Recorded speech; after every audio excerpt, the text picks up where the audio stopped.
Aquilo que nos contaram de que vivemos em uma grande bola gigante que gira em torno ao Sol, uma outra bola gigante, não passa de uma grande bola murcha.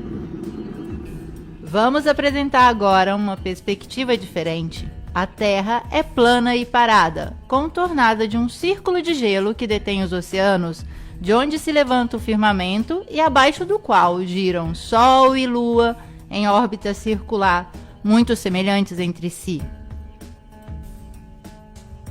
Este modelo, conhecido como Terra plana, é muito longe do que o homem moderno seja capaz de aceitar. Vejamos o porquê.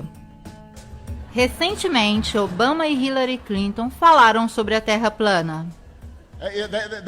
They must have been founding members of the Flat Earth Society. They would not have believed that the world was round.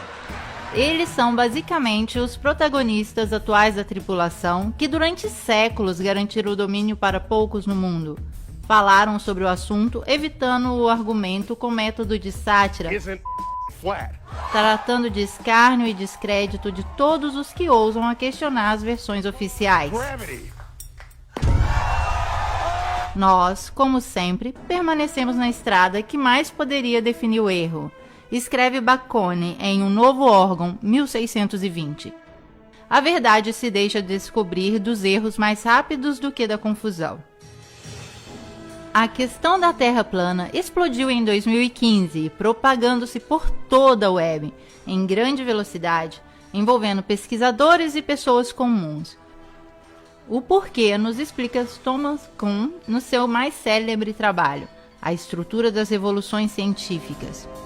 A ciência, segundo o filósofo, não avança por acúmulo de descobertas e inovações, mas a mudança do paradigma acontece através das revoluções. Como aquelas sociais, as revoluções científicas são anunciadas de uma crescente intolerância nos confrontos da ordem existente. Neste caso em particular, o cientista adverte que o velho paradigma deixou de funcionar, mas não renuncia facilmente. Ao contrário, obstrui a investigação. Os cientistas de ambos os lados exibem acusações de heresia, chamado de conspiração, ou ortodoxia, negação. Cada revolução científica não é apenas incompatível, mas muitas vezes incomensurável com o que a precedeu. E é próprio a incomensurabilidade que explica por que a passagem de um paradigma ao outro não pode se realizar gradualmente, nem pode ser imposto pela lógica ou de uma experiência neutra, mas deve acontecer de uma só vez, em uma revolução. Aquilo que vemos depende, seja, tanto de quem olha quanto da experiência visual anterior que lhe foi ensinado a ver.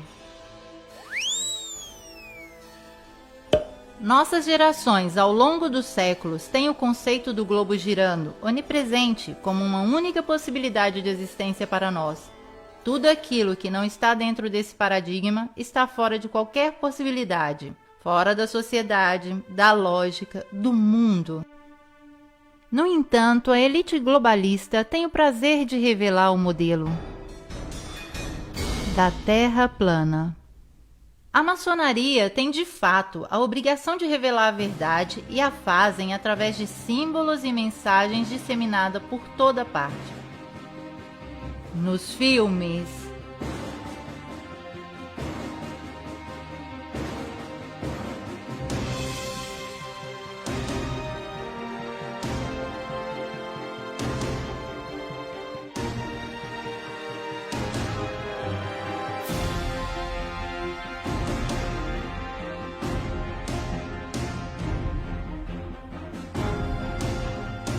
nos desenhos animados,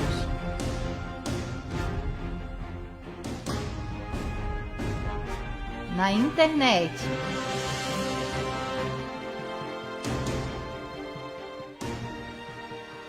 nas cartas dos Illuminatis, no Ground Zero, no logotipo da ONU. Se eles não sabem como é a Terra... Hoje, o atual modelo que vê o globo terrestre girar em torno a um Sol 1 milhão de vezes maior, dentro de uma galáxia de 1 milhão de estrelas, em um universo de milhares de galáxias, está entrando rapidamente em crise. Não podemos saber ainda se essa crise vai se transformar em uma revolução científica que irá substituir o modelo atual. Mas os pontos de ruptura do sistema parecem ser inequivocalmente emergentes. Antes de denunciá-los, acrescentaremos um prefixo. Todas as informações no campo astronômico hoje provêm exclusivamente do monopólio das agências espaciais. Estas, longe de se contradizerem, têm um denominador comum, como comum é o logotipo do vetor que as representa. Cada imagem, testemunho, experimento, informação, exploração e hipótese científica sobre a Terra e aquilo que a rodeia é nascido ou criado aqui, sob a proteção dos vetores e mantido com o dinheiro dos contribuintes mundiais. Completamos a observação com as palavras de Robert Simon da NASA. Pegamos os dados e fizemos uma imagem inteira. Depois tiramos as nuvens, colorimos de azul o oceano e onde é mais baixo de verde brilhante. Depois recolocamos as nuvens e onde tem uma ligeira fissura entre as órbitas, as repintamos. É sim Photoshop, mas tem que ser. Depois simulamos a atmosfera e por fim colocamos uma luz brilhante para ter o reflexo do sol sobre o mar. É um mosaico muito realístico. Eu não sou um astronauta, nunca estive no espaço, mas tentei criar a essência da Terra baseado nesta foto. É sim Photoshop, mas tem que ser. Sendo assim, a imagem da Terra que temos à disposição é reconstruída, alterada, composta, uma palavra precisa, falsa. O que é preciso para criar imagens falsas quando se tem a melhor tecnologia em mão? Basta uma tela azul ou um avião que viaja a gravidade zero e o jogo está feito. Aqui está o que vem mostrado a partir da telecâmera que está filmando o ex-presidente Bush em uma visita à NASA. Uma imagem recém-modificada em uma tela cromática. A tela cromática é um instrumento usado para substituir a cor de fundo para qualquer cenário. Com CGI, computação gráfica, se pode ter acesso à Terra do nunca com sua nave que não existe. O truque consiste em deixar bolha de ar flutuar. Aqui está o jogo, aqui está o truque. Eles próprios nos mostram. Ou mesmo se pode fazer um passeio no espaço. Que tal dessa vez pegarmos uma carona com os chineses? E aqui também as bolinhas viajam tranquilamente. Será que eles estão em uma piscina de exercitação? Se pode criar um boneco do nada quando a insolência não tem limite. Ou mostrar a face oculta da lua quando o mau gosto é sem vergonha. Tudo rigorosamente modificado, digitalizado, falso. Por que não mostrar imagens autênticas? Provavelmente porque não existem. Até hoje não é possível ter uma foto autêntica da Terra. Basta ver a relação de grandeza que nos mostram para entender que nem mesmo eles têm uma única matriz. Supostamente esta foto foi tirada por um cientista que estava na Lua, mas basta aumentar a luminosidade para descobrir o truque. Um corte retangular e a imagem está pronta. Qualquer que seja a interpretação que vocês queiram dar ao vetor que está presente no logotipo das agências espaciais, os cientistas que fazem toda essa manipulação se comportam em concordância como charlatões nessa grotesca farsa maçônica, cada um com seu papel. Cristoforetti, entre um shampoo e um rápido banho de gato, se exibe em uma cena de normalização das fumaças químicas. Adam Stelzner, o ator na comédia da aterrissagem a Marte, onde parece existir de tudo: ossos, lenha, ratos, a menos que sejam, como muito provável, imagens tingidas de vermelho. Photoshop, falso. Certamente não publicado por engano, mas voluntariamente usado como um teste de estresse para as nossas mentes que, diante de uma falsificação perpetrada de uma autoridade, serão sempre mais predispostas a aceitá-las. Dissonância cognitiva. E Obama, que quer desenvolver tecnologias para ultrapassar os cinturões radioativos de Van Allen e enviar pela primeira vez um homem na órbita baixa? Mas espere, os Estados Unidos já não realizaram essa missão 50 anos atrás, desembarcando na Lua com um monte de lata velha e folhas de alumínio ligados com fita adesiva?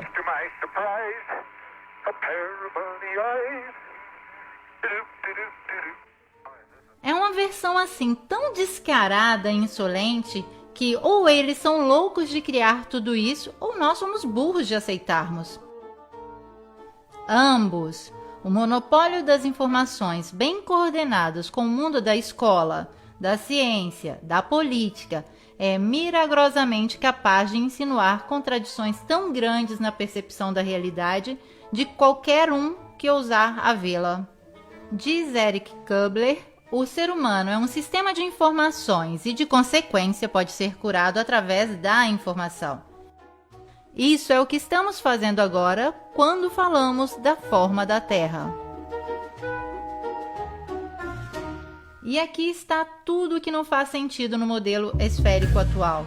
Vamos tentar explicar a uma criança que pergunta: por que as pessoas do Polo Sul não caem para fora da Terra?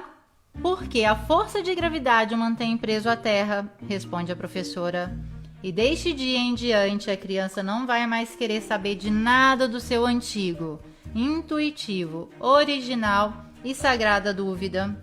Se tentasse na idade adulta, ele seria invadido de uma quantidade de fórmulas e equações matemáticas que o confundiriam para sempre.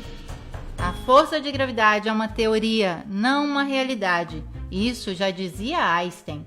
Isso, que passa por lei de gravidade, poderia ser explicado com o conceito de densidade e flutuabilidade.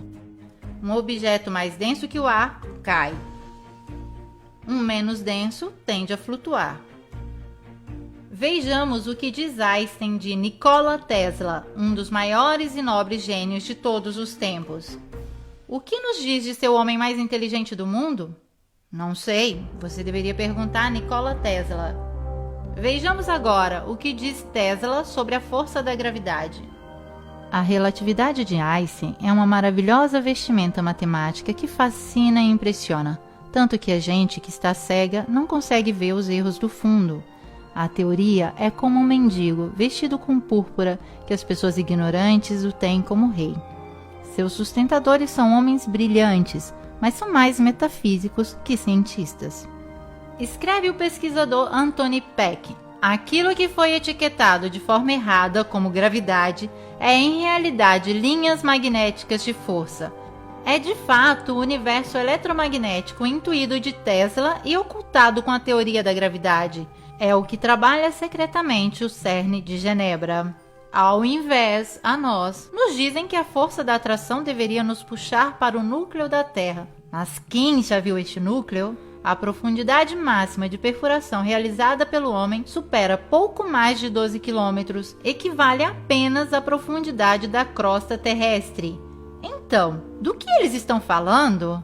O núcleo, pelo que eles mostram, não existe. De certo, em um paradigma subvertido, quando deverá desaparecer a lei da gravidade, os cientistas terão de se adaptar a outras leis. Quem sabe aquela da densidade ou a do eletromagnetismo?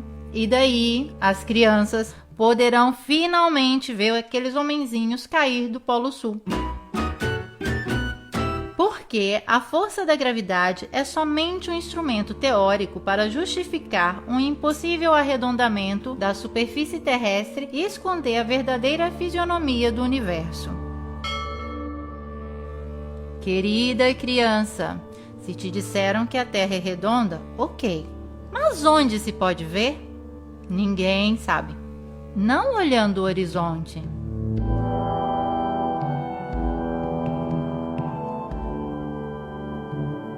Não da janela do avião.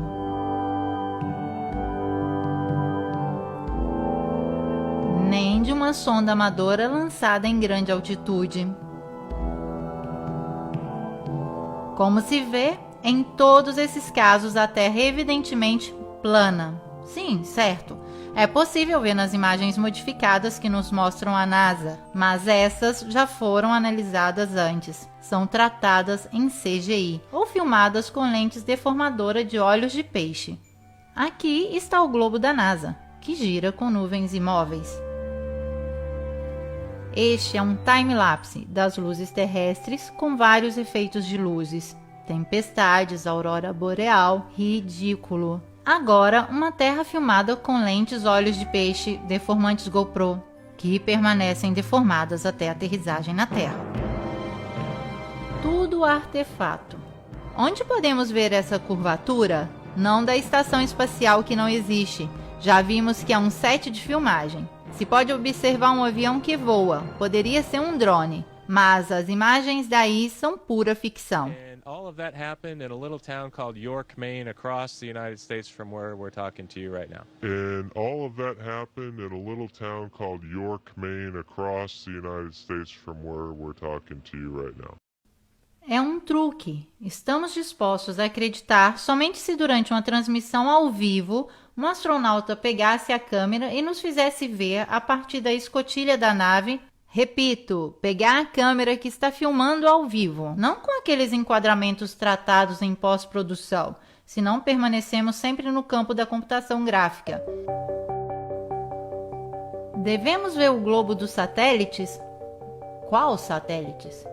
Aqueles descritos por uma caneta do escritor de fantasias Arthur Clarke, que o inventou em 1945. Sim, porque o satélite é um produto editorial e foi realizado somente 20 anos depois da NASA.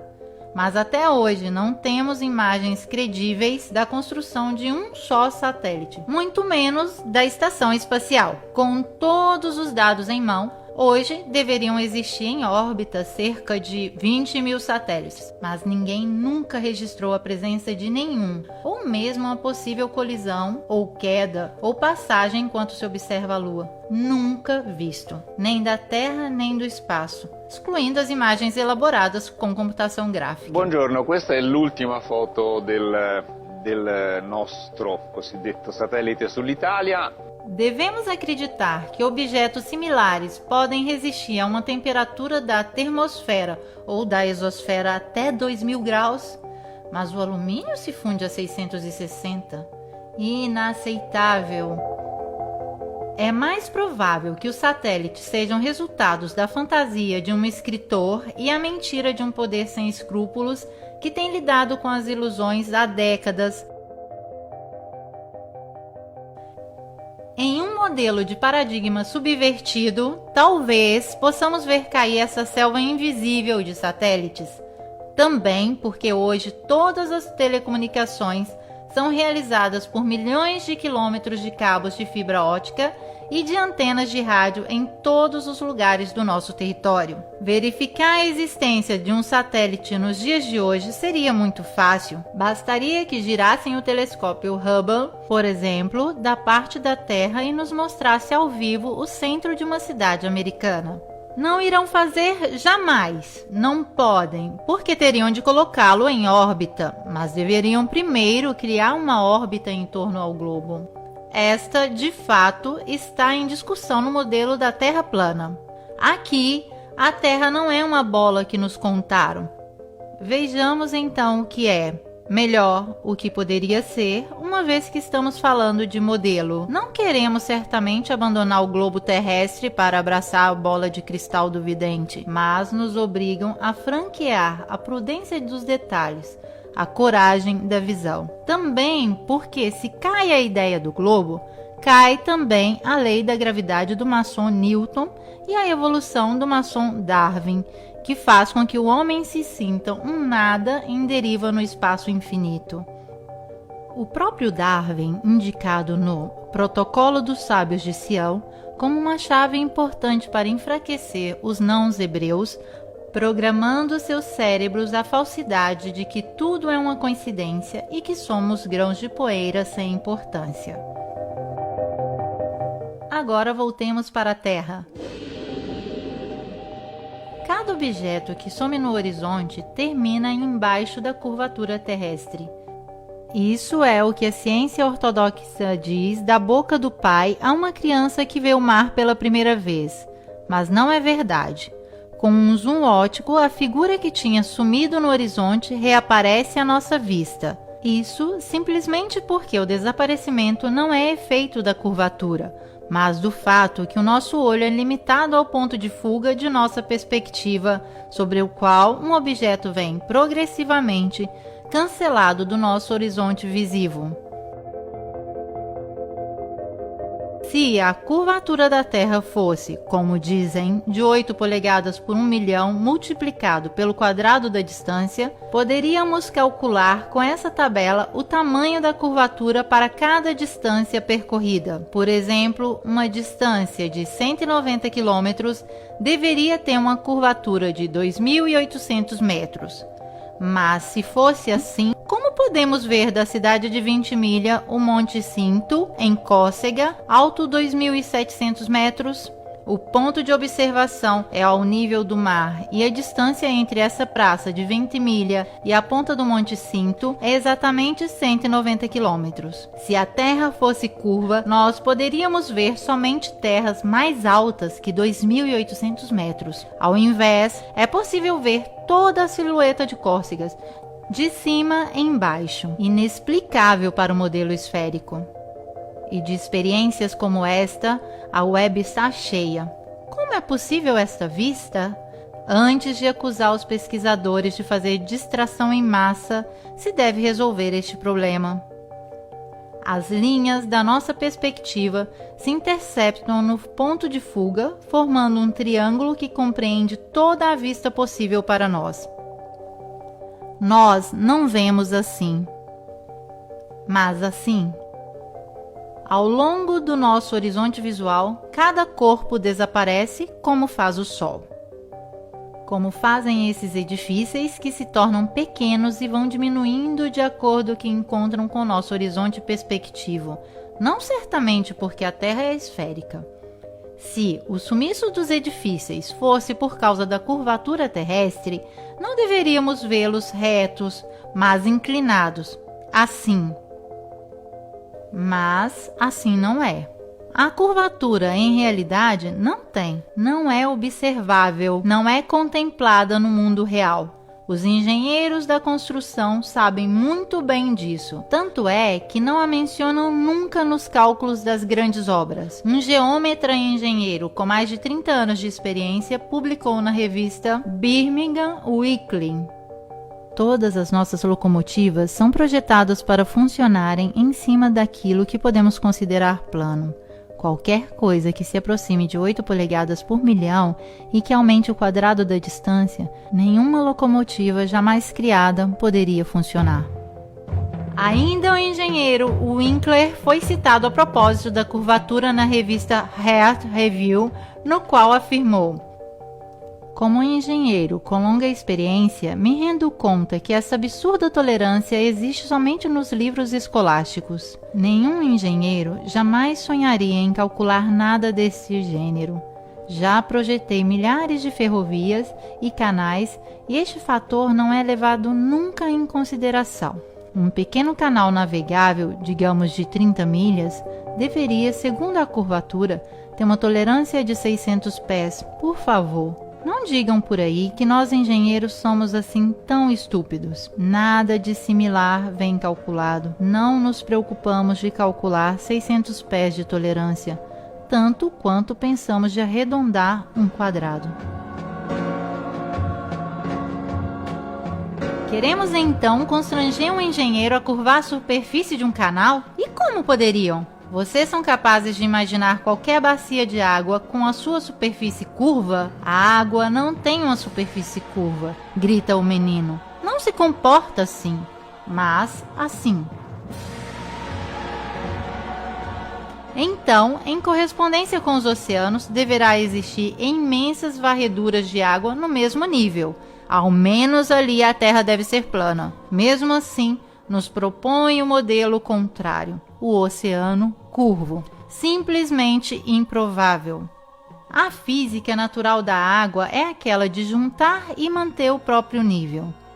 Tanto é que a água, através da bolha, vem usada para nivelar construções. Mesmo porque a água, diferente da ciência, não pode mentir. Nos dizem que a curvatura dos mares são devido à gravidade. E toda essa força de gravidade que mantém os oceanos tempestuosos grudados não pode impedir uma pequena borboleta de fazer seu suave voo? Pura fantasia. O voo de um avião nos diz ainda mais. Vamos dar uma olhada. Segundo a lógica, o avião, para voar em uma altitude em respeito à superfície curva, deveria direcionar de vez em quando seu bico para baixo. Mas não acontece. Por quê? Pergunta agora nosso famoso menino que pegou um pouco de coragem. Porque a força da gravidade, sempre ela, tem o avião em uma linha curva paralela ao solo, como se a aeronave fosse uma esfera ligada à Terra com uma corda. Responde a ciência ortodoxa. Então, se para estar na curvatura para baixo não é necessária nenhuma compensação, para não estar em nenhuma curva e permanecer linearmente, o piloto deveria corrigir a rota do avião para o alto? Pode parecer científico para a ciência, mas é ilógico. E se bastasse um voo linear para se perder no espaço, para que serviria um míssil? Ciência e tecnologia são assim tão incongruentes? Não, não é assim. Como mostra essa fumaça química que persiste por quilômetros, os aviões voam linearmente e sem nenhum perigo de escorregar para o universo. Agora vamos pegar uma rota aérea, neste caso em particular, ocorrida em 2015. Um voo de Bali a Los Angeles deveria recorrer a uma aterrissagem de emergência no Alasca. Mas em qual modelo seria considerada de emergência essa trajetória a respeito àquela? No modelo esférico, as duas rotas parecem muito similares. No modelo da Terra plana, tudo parece mais coerente. É nesta superfície que voam os aviões. Somente assim podemos entender o porquê dessa rota. Esta, na realidade, é esta. Esta é esta. E essa ainda é esta. E tudo isso por um simples princípio de economia. Não existe empresa aérea que não prefira adotar um critério da rota mais curta e econômica. Esta loucura existe somente em um modelo virtual que nos enfia um goela abaixo com serviços de bordo enquanto comemos nossos amendoins. As rotas aéreas são todas calculadas em um mapa similar, porque se realizam sobre uma terra plana. Tanto é verdade que nunca nenhum voo circunnavegou a Terra de norte ao sul. A única rota impossível em uma terra que não seja uma bola.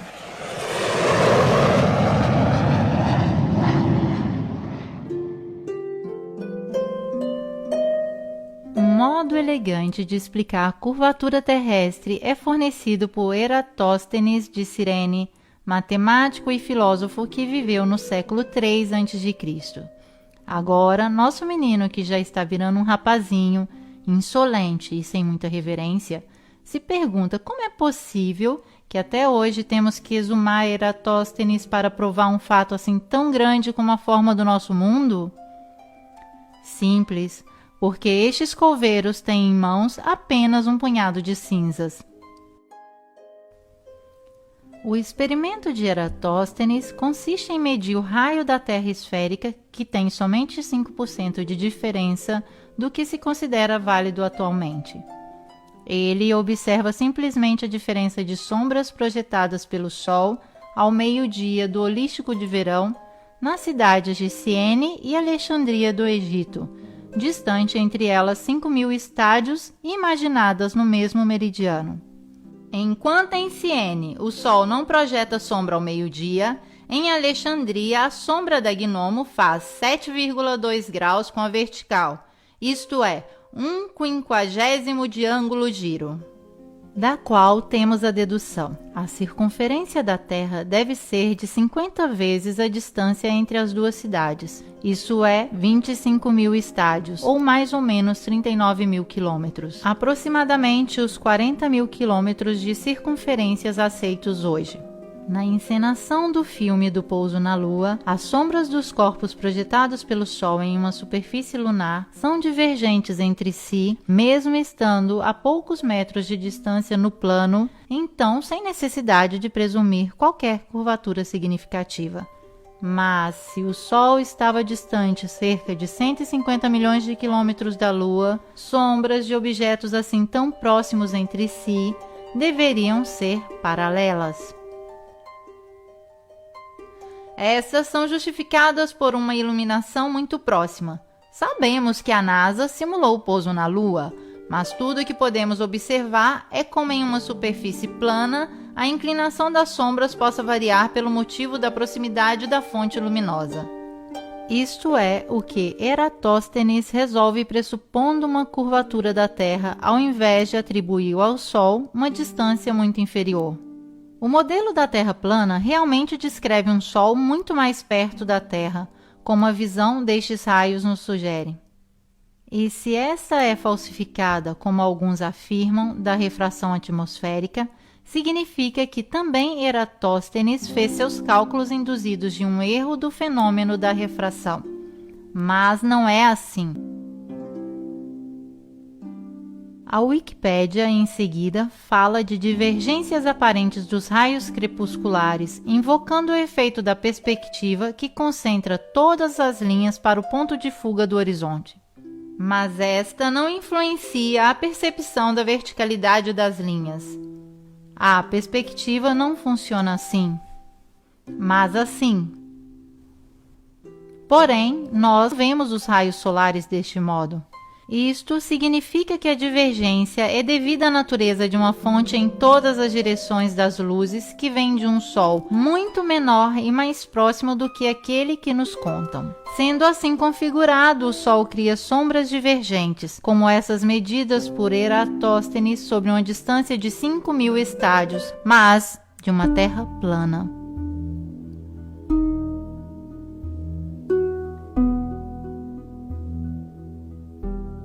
Agora vamos nos ocuparmos do movimento da Terra examinando a maior prova de todas, o giroscópio, um instrumento físico que consiste em manter seu eixo de rotação fixo, qualquer que seja o movimento em torno a si. Isto acontece pelo efeito da lei de conservação do momento angular e se realiza através da ligação exclusivamente mecânica do eixo de um rotor com sua suspensão cardânica.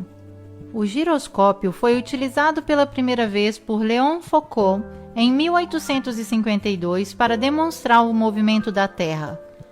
Os livros científicos da época relatam o sucesso dessa demonstração. Vejamos. Ligado o giroscópio manual ou elétrico mantém o eixo de rotação fixo, qualquer que sejam os movimentos do sistema em torno. Aqui temos reproduzido o mecanismo. Aqui e ainda aqui. São feitos inúmeros experimentos. Enquanto o sistema em torno se move, o eixo interno se mantém fixo.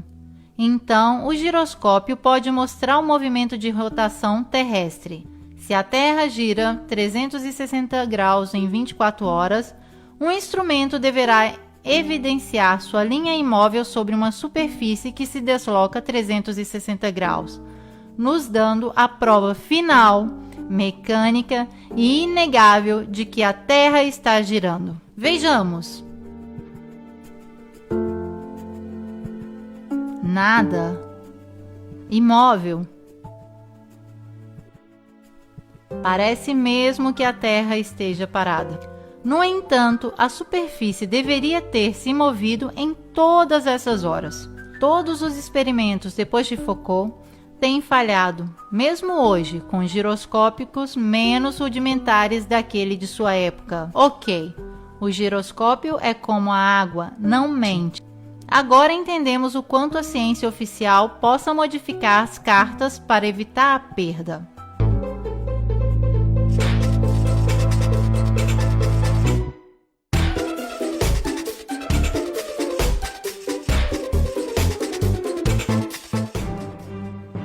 Temos ainda o efeito Coriolis. Os divulgadores científicos não veem a hora de se afirmarem sob fórmulas que demonstrariam como essa força aparente pode fazer girar os redemoinhos dos drenos dos banheiros em sentido horário se você usa o bidê no hemisfério norte e sentido horário se você usa no hemisfério sul. Basta, te peço. Para saber mais sobre os drenos dos bidês, consulte o Wikipédia. Eles inventam forças imaginárias e as aplicam como querem. Fazem valer o efeito Coriolis para um tiro de bala disparado no ar que supostamente se deixa agir dessas forças antes de bater no chão, mas não para um avião que deveria também sentir o movimento da Terra e aterrissar assim, porque as loucuras podem ser colocadas em circulação até que se choquem com a parede da realidade. Vamos desmascará-los. Os redemoinhos e os drenos dos banheiros giram ambos os sentidos em todos os lugares, e os aviões podem aterrissar tranquilamente sobre a Terra parada. Se a Terra girasse com sua atmosfera constantemente para o leste a 1000 milhas por hora, nenhum avião doméstico que viajasse a 500 milhas por hora conseguiria chegar à sua destinação no Oriente antes que seu destino o alcançasse por trás. De fato, se refletirmos, a rotação da Terra é invisível. Infelizmente, nós não acreditamos naquilo que vê em nossos olhos porque nos ensinaram um sistema maquiado, o qual nos faz acreditar naquilo que nunca foi confirmado da observação ou dos experimentos. Lembrem-se, nenhum experimento jamais demonstrou que a Terra se move.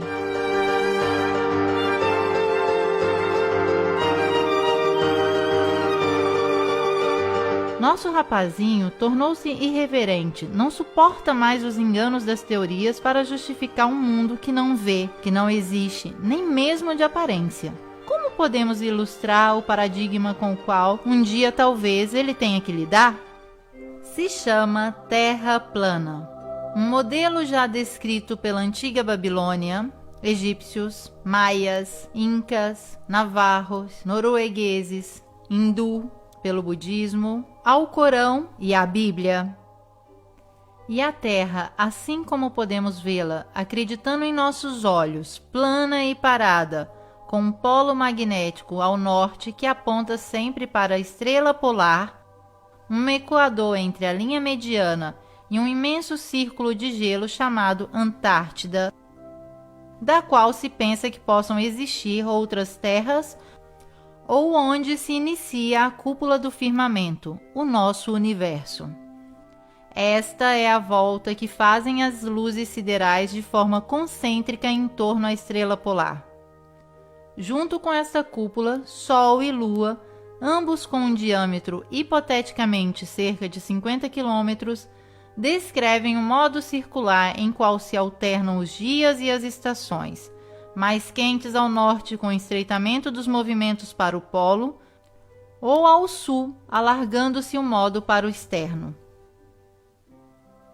Se o Sol gira em cima e em torno à Terra cada 24 horas, movendo-se regularmente de trópico a trópico a cada 6 meses, permite que as regiões centrais e setentrionais recebam anualmente muito mais calor e luz solar que as regiões meridionais ao longo da circunferência. Do momento em que o Sol se move mais rapidamente em cima das regiões meridionais, nas mesmas 24 horas que se deve passar sobre a região setentrional menor, sua passagem será em proporção necessariamente mais lenta.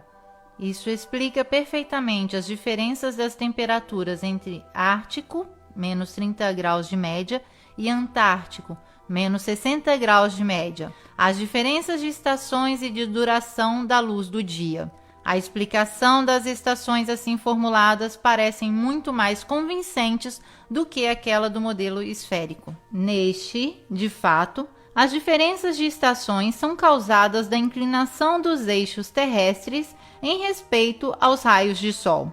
Teoria que traz o resultado paradoxo que no hemisfério boreal, o nosso, é mais frio quando a Terra está no ponto mais perto do Sol e mais quente quando a Terra se encontra no ponto mais distante. Como pode uma pequena diferença de inclinação influenciar tanto assim, quando uma diferença de 5 milhões de quilômetros de distância influencia tão pouco? O rapazinho, já bastante crescido, recorda que nunca foi capaz de entender perfeitamente esta incompreensão. Até que Obama falou da Terra plana. O modo concebido no modelo plano resolve também as incongruências insustentáveis sobre a Lua. A versão mais aceitada nos conta que a Lua gira em torno da Terra com uma órbita de 28 dias. O modelo esférico apresenta, porém, vários problemas de ordem. Primeiro, nos indica uma Lua muito menor que o Sol, enquanto nossa percepção da realidade mostra dois corpos sólidos e de tamanhos parecidos. Segundo, para justificar o fato que vemos sempre uma fase da Lua, o modelo força um improvável movimento sincronizado com a Terra, graças aos períodos de rotação e revolução lunar idênticos. Mas, se fosse assim, não se pode entender como foram provocadas as crateras na fase visível da Lua, uma vez que está sempre virada para nós. Terceiro, neste modelo concebido seria impossível ver a Lua cheia de dia. Mas é aquilo que vemos na realidade. Quarto, alguns eclipses lunares são incompatíveis com a teoria. Assim explica o eclipse o modelo esférico. A Lua entra no cone da sombra da Terra, que interrompe a iluminação da parte do Sol. Vejamos. O nascer do Sol nos Estados Unidos, a sombra da Lua deve ser para baixo necessariamente.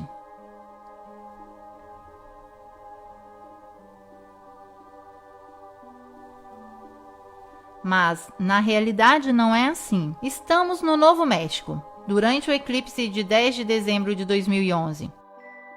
Com o nascer do Sol, a luz do dia aumenta, mas o cone de sombra da Lua está no alto. Ao invés, deveria estar no baixo. Este mesmo fenômeno foi observado com incredulidade em Illinois às 6h30 da manhã. I find very interesting is I was expecting the shadow to come upward across the moon as it would go down and it would pass into shadow, and actually it's going the other way around. Também neste caso temos que escolher: ou acreditamos na ciência e fazemos de conta que a realidade não existe, ou observamos a realidade e damos o chute definitivo ao modelo esférico. No paradigma da Terra plana, a Lua, que seja uma esfera, um disco ou quem sabe qualquer outra coisa, tem uma órbita um pouco mais lenta daquela do Sol, 25 horas. Este é o modelo que nos parece mais plausível. O modelo indicado explica também o eclipse solar, fenômeno que os antigos sabiam calcular perfeitamente sobre a base desta planta, a Terra plana.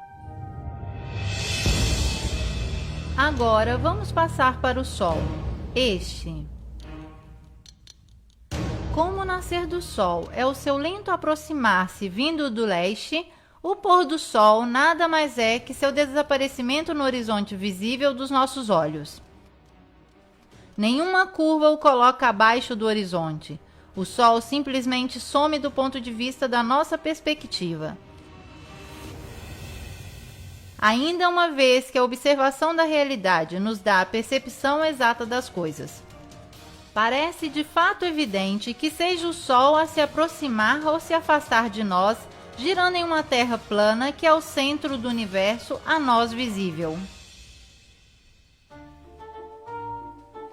Uma das principais chaves para o arranque da crise do paradigma esférico é de fato colocar luz nas contradições junto ao modelo universo dominante. Se a Terra estivesse a girar, se encontraria com estações contrárias nas duas posições opostas ao Sol A e B.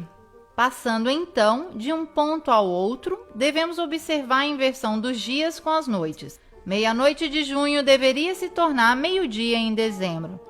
Isso não acontece porque dizem que a cada 24 horas a Terra gira 1 grau a mais em sua rotação, não 360 graus, mas 361 graus. Esta compensação manteria os dias e as noites nas duas posições da Terra indicada. Então, a inclinação do globo permaneceria invariada 23,5 graus em junho, como em dezembro. Considerando que o Polo Norte aponta sempre para a estrela polar, como pode acontecer isso no mesmo momento A e B, que estão distantes entre eles 186 milhões de milhas e com uma inclinação do eixo invariado? De fato, a realidade não é compatível com a teoria, como ao invés em um modelo parado, que descreve uma superfície plana, sobre o qual gira o firmamento de estrelas sempre em torno à estrela polar. O que inventaram os teóricos ortodoxos para justificar a esfera? A estrela polar é distante 2,55 quadrilhões de milhas, assim é que não se pode calcular a paralaxe esferal da Terra entre junho e dezembro. Então, nós podemos ver uma estrela assim imensamente longe a olho nu? Certo, rebatem eles, porque é 46 vezes maior que o Sol. É assim que usam tamanhos e números desdobrando-se a resolver cada teoria falida que inventam. Essa é a lição que nosso menino, agora já velho, pode ainda aprender com as palavras de Nikola Tesla. Os cientistas de hoje substituíram a experiência pela matemática, vão de uma equação a outra e ao fim constroem uma estrutura que não há nenhuma conexão com a realidade. Aqui está o que vemos com o telescópio. Este somente podemos observar. Aqui, por exemplo, Vênus, Ciro, Arturo, Vega, Betelgeuse. Os astros são visíveis assim e provavelmente respondem à lei da densidade diverso daquele que reina no plano tridimensional da Terra. Vivemos em um sistema no qual somos o centro enquanto estrelas rodam em torno, ou somos a periferia que se move em um sistema solar na infinidade do universo? Segundo o modelo esférico, devemos nos contentar de sermos uma pedra insignificante que vaga com um movimento de 1.040 milhas por hora em torno a si, a 66 mil milhas por hora em torno ao Sol, enquanto o sistema solar se move na Via Láctea a 490 mil milhas por hora e a galáxia inteira se joga no universo em outros milhões de milhas. Tudo isso sem que possamos perceber nada. Percebemos a corrente de ar, de água, a densidade dos corpos, o eletromagnetismo que causa terremotos, mas a velocidade com a qual se move o nosso planeta, não. Não existe nenhum efeito captado dos nossos sentidos. Mas isso é possível? O modelo proposto de uma Terra em caminho não combate com aquilo que vemos no céu. Aqui, a estrela polar está sempre no centro da rotação de todas as outras estrelas, e durante milhares de anos as constelações permaneceram fixas no mesmo ponto, sem mudar de nenhum modo a posição de suas trajetórias. Se a Terra fosse uma bola orbitante em torno a um Sol que se movesse em uma galáxia surgida do Big Bang, como afirma a NASA, seria impossível que as constelações permanecessem imóveis. Baseando neste modelo, deveríamos de fato ter um céu noturno completamente diverso a cada simples noite, e as estrelas visíveis não seriam nunca mais as mesmas estrelas por 2 vezes seguidas. Somente se fosse assim, poderíamos render a este modelo a razão. Mas a ciência ortodoxa dispõe do paradigma dominante que foi criado em 2 milênios e o desfrutará o máximo possível, exibindo leis feitas de equações que terão em único escopo de render inacessível a observação do universo e a crítica do modelo imposto.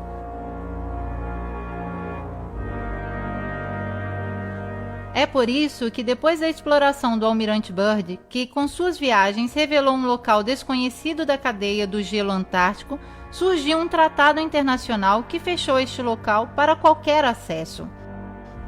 Não parece estranho que a família Rockefeller financiou e promoveu, seja a expedição tanto para ver uma montanha antártica dedicada ao seu nome, seja um tratado de não desfrutamento contra os seus próprios interesses petrolíferos. Quem sabe em homenagem a qualquer interesse mais vasto? O Tratado Antártico foi firmado em Washington em 1959, 2 anos depois do último sobrevoo e da morte do almirante. Hoje, com apoio de 48 nações, o tratado veta a atividade militar no continente de gelo, mas as pessoas e maquinários militares podem ser usados para procura científica ou qualquer outro escopo pacífico. Pois é graças a isto, uma vigilância militar constante envolve todo o cinto antártico em segredo que o supergoverno mundial impôs à humanidade, também por meio de violência, no caso de pilotos civis e capitães de navios que quiserem se aventurar. Antes de chamar de desinformado a quem quer que seja, venham de encontro às respostas que nos escondem os mistificadores da Lua feita em casa. Se o paradigma dominante fosse hoje o da Terra plana, pense quanto facilmente vocês cairiam na gozação a querer convencer que a Terra seria uma bola que roda, trazendo consigo nuvens e oceanos, sem que ninguém perceba. Queridos inquisitores, sejam sábios e percorram a estrada do conhecimento, não aquela da ignorância. A exploração da Antártida, estando no modelo da Terra plana, poderia revelar as ramificações da verdade e os confins da Terra, o limite de onde se encontra o firmamento, ou a existência de novas terras descritas, por exemplo, de um antigo mapa budista. Se fosse assim, se poderia especular a presença de terras próximas à nossa em uma superfície plana separadas por gelo ou em um plano abaixo. Este poderia ser um pavimento do universo. Hoje seria possível uma viagem para o conhecimento onde ninguém nunca foi, mas aquilo que permite a tecnologia, o poder veta, isso é claro. O cinto de gelo abaixo os 60 graus paralelos foi considerado inacessível. As elites do poder fazem uma zona internacionalmente fora dos limites, aberta somente com visitas guiadas, limitadas e caríssimas, com somente 3 pontos de acesso totalmente controlados. De fato, sabemos que os guardas estão nas fronteiras. Isso nos autoriza a pensar que a esfera da qual nos impõe acreditar seja a forma mais adequada para esconder as margens da Terra e aprisionar assim cada mente questionadora. A Antártida é aquilo que o mito nos ensinou a ver nas colunas de Hércules, o limite intransitável, a fortaleza da consciência, a porta de acesso à verdade e uma nova e antiga verdade que estão retardando, freando, querendo impedir. E se alguém se assim atrever a defini-la, eles tentarão poluí-la de novo, saturando as massas com mentiras. Se Obama tivesse no coração a consciência da humanidade, o seu bem, o conhecimento do saber e do sentir comum, ou se somente tivesse a Terra plana como um absurdo para desmascarar, concederia uma missão à Antártida autofinanciada para uma comissão de livres exploradores de cada pensamento. O que fazem ao contrário é criar divisão, democráticos contra republicanos, terraplanistas contra heliocêntricos, nós contra eles. Isso é tudo que serve para poder dominar. Tem a necessidade de nos deixar nas sombras, de nos fazermos acreditar que somos um pontinho insignificante no universo. Para isso que serve o sistema heliocêntrico. Os dominantes, movendo as alavancas do verdadeiro poder, preparam ilusões de que um dia desembarcaremos em Marte, ou quem sabe um deles pousará aqui. E assim nos induzem. Podemos destruir tranquilamente a Terra porque um dia não nos servirá mais. Quem conhece a verdade? Os mesmos que impedem os outros de realizá-la? Talvez.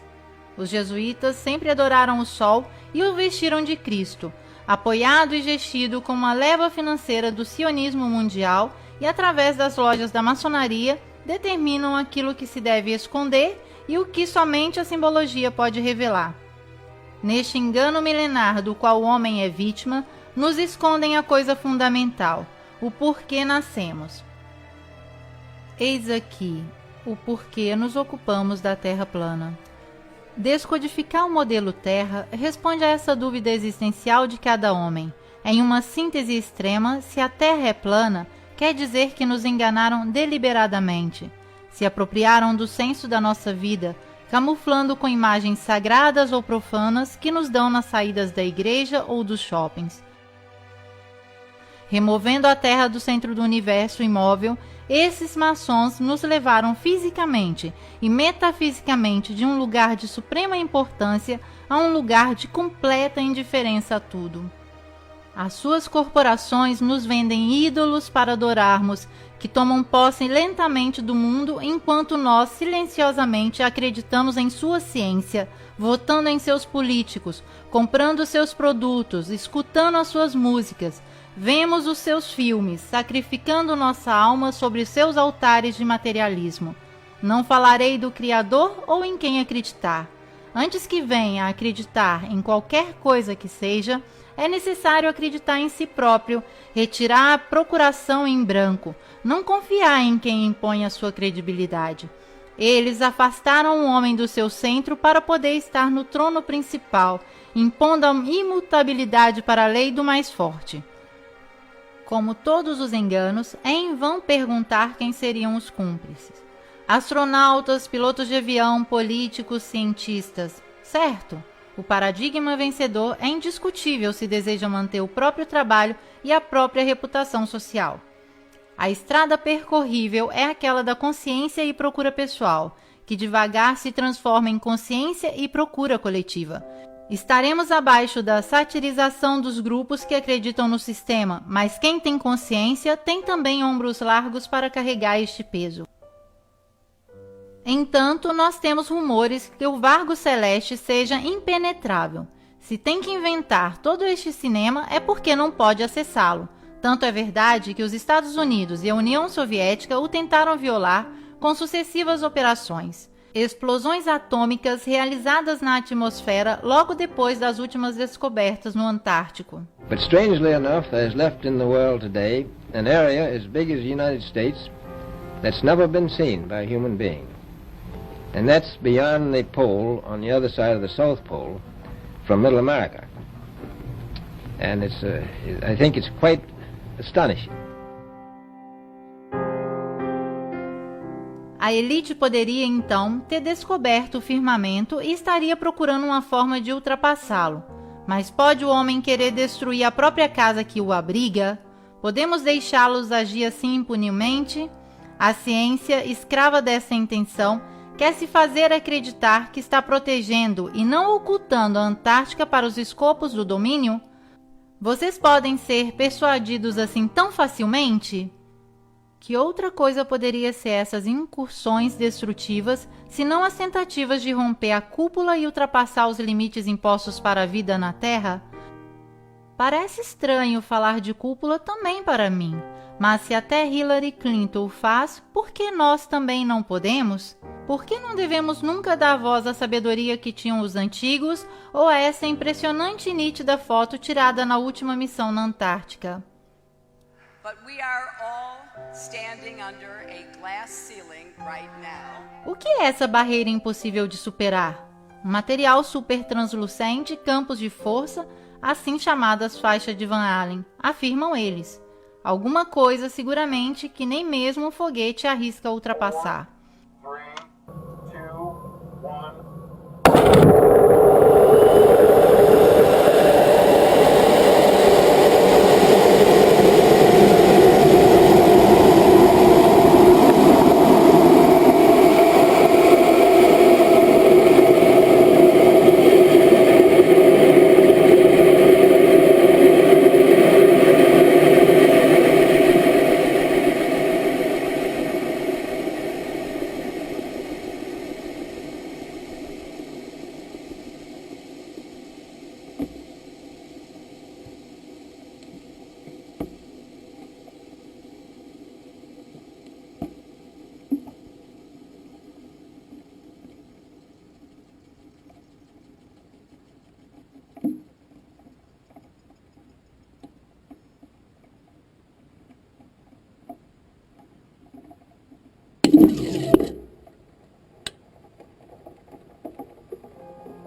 A NASA sabe e seus foguetes de fato fazem prudentemente uma trajetória à parábola descendente, como faziam os Shuttle. A propósito, vocês se recordam do incidente do Space Shuttle Challenger em 1986? Então, parece que 6 das 7 vítimas participantes, assim por dizer a missão, estão ainda vivos. Não parece para vocês também? Que seja a enésima farsa made in Estados Unidos? Talvez não saberemos nunca.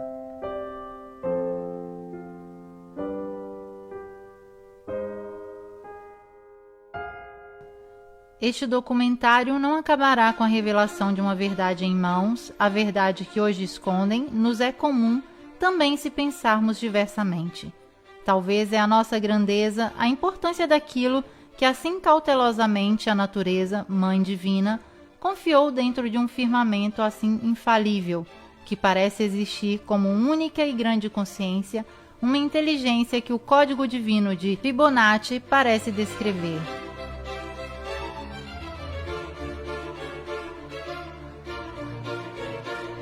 Que seja o modelo mais adapto a retratá-lo, esférico ou plano. Tudo aquilo que existe tem a ver com cada um de nós, tem a ver com o menino que no berço já sabia de tudo e que depois de surpresas e surpresas se esqueceu, adormentado com o cansaço da experiência. Então hoje querem nos fazer acreditar que a Lua foi conquistada, que o núcleo da Terra nos atrai, que luzes tão pequenas são sóis gigantes a distâncias impronunciáveis, mas eles mesmos nos dizem que quem não é formado não pode contradizer, deve aceitar o arsenal atômico que acaba com o futuro da vida, a eliminação da inteira espécie terrestre a um ritmo da segunda grande extinção. Aceitar que o petróleo venha definido como fósseis, assim para vendê-lo por raro, mas indispensável. Que o veneno químico dos aviões passe por vapores, nos matando assim, sem nem ao menos um culpado. Aceitar que a elite domine a realidade e induza em todos nós a percepção da realidade que se faz cômoda. Para nos convencer que a guerra é boa, a competição é boa, o domínio é bom, que a depauperização é boa, a crise é boa, que também as taxas são boas, o mal necessário, se quiserem chamá-lo. Isso é o que estão te fazendo aceitar. O modelo pode se subverter. E a Terra, assim como a vemos, é única, sozinha, inequivocavelmente o tamanho do nosso existir.